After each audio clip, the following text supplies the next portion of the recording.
The Minister of Foreign Affairs, Geoffrey Onyeama, says the clamour for inclusion of Nigeria as a permanent member of the UN Security Council is a goal to be scarred in the future.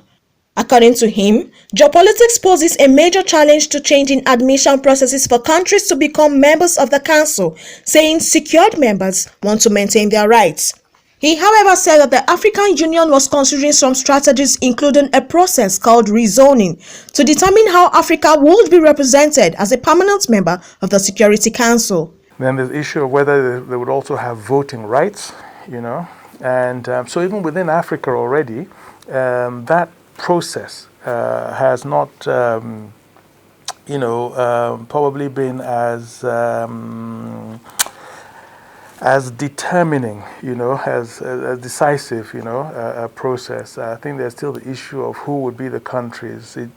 Generally, the sentiment seems to be that Africa should ask for two permanent seats there. So who would be those countries? A mechanism for deciding has not been, agreed upon, and so forth. So you can imagine that even deciding amongst African countries might not be the easiest task.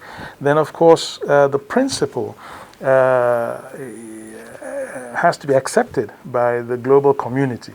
And what you then find is that some of the power blocks, because it's going to be those 5 permanent members, the US, Russia, France, the UK, and China, that are going to essentially decide. Realistically, I don't think it's something that we will solve in the near future.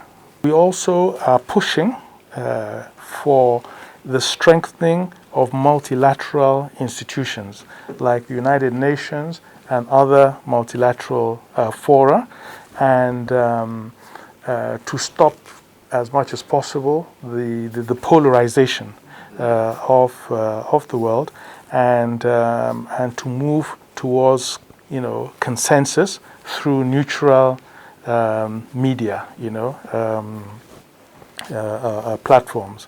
So I think that's what we do as a country, and of course we have good relations with. In fact, almost I always say that we don't have any issues or problems actually with any country. We don't have any natural enemies amongst any of the countries of the world.